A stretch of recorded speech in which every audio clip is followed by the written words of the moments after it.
Yo mga boss, panibagong video na naman tayo sa ating PCX 160. Yan, magkakabit tayo ng handlebar na Mufa. Yan, papalitan na natin yung handlebar na Jet 2 wheels natin mga boss. Yan, papakita ko sa inyo. Ito yung dati nating handlebar. Ayun mga boss. Yung Jet 2 wheels, kung napanood nyo yung video natin dyan. Ayan o, nag-fade na kasi siya. Yung paint niya nag-fade na. Kaya papalitan na natin siya ng bago. Ito yung kakabit natin. Kaya mga boss, napakaganda. Ayan, brand niya, Mufa, burn. Pati yung clamp, papalitan na natin yung clamp. Papalitan na natin yung ating handlebar kasi nag-paint na yung pinaka-paint niya.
Ito sana gagamitin natin mga boss.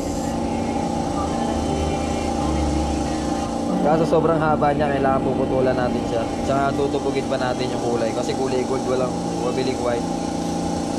Ito puputulan natin mga boss kalahati para mag-fit siya. Ito yung dating nakakabit sa akin. Okay naman siya kaso medyo nakaangat. Ginawa ko, winashiran ko na lang para hindi masugatan yung clamp mga boss. Bali bukas papaputol ko to, tapos tutubugin natin, gagawin natin puti para papalitan natin to, para nakalubog yung bolts natin, hindi nakaangat. Eh mga boss, nakaangat siya pero maigpit naman. Pansamantala lang, wala kasi magpuputol mga boss. Hindi ko na isa-isahin kung paano ikabit yung handlebar kasi may video tayo nyo nung una. I-send ko sa taas yung picture nya nung nagkabit tayo ng Jet 2 wheels.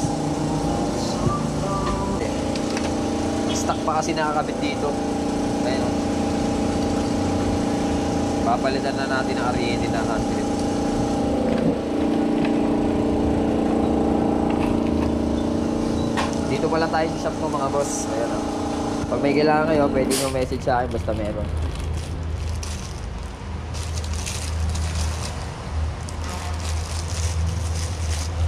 May butas yan. Para sa bar end. Yung maliit dito. Yan. Yeah. Yan, boss. Palit na tayo ng hand grip. Ito sa kabila. Mamaya natin lalagay. Sisipon ako. Dito muna tayo sa switch.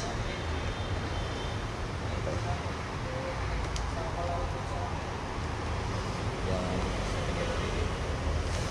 Kabit muna natin itong switch mga boss sa kaliwa. Oops, oops, oops.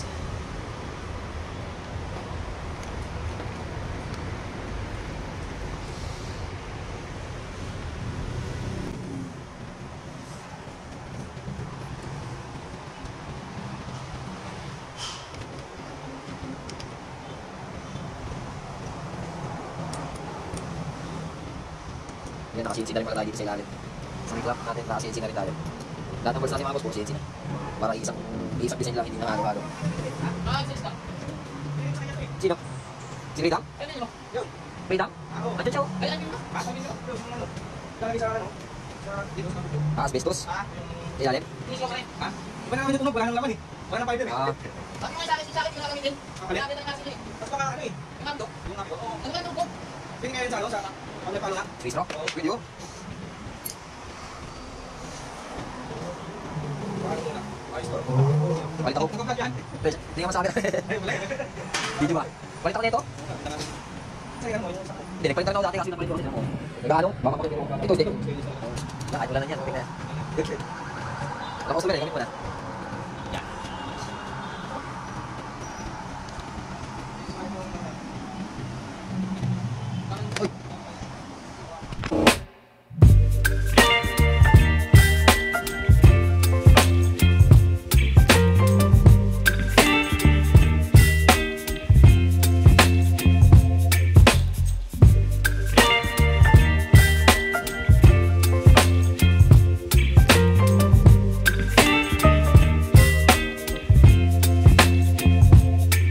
Baby, you give me ice and fire.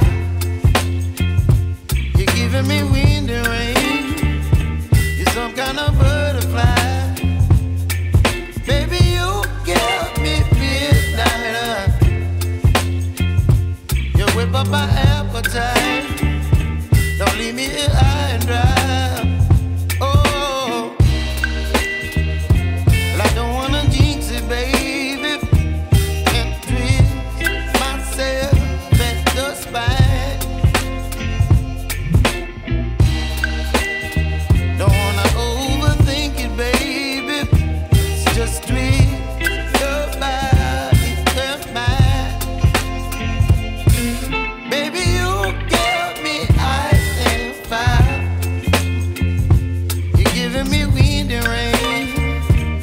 Some kind of butterfly.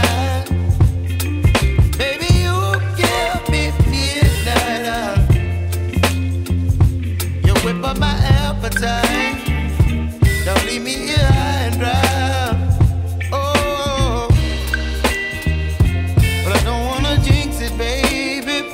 Let's not get ahead of my time. Oh. Yan mga boss, final na. Nakabit na natin yung ating bagong handlebar tsaka yung clamp na Mufak. Ayan mga boss. Tsaka nagpalit na rin tayo ng Ariete hand grip. Bali yung barrel niyan mga boss, hindi ko napapakita. Ililipat natin yan dito kasi medyo matigas siya. Babaklasin pa natin. Kaya mga boss, yung final look niya, napakaganda niya. Ayan o.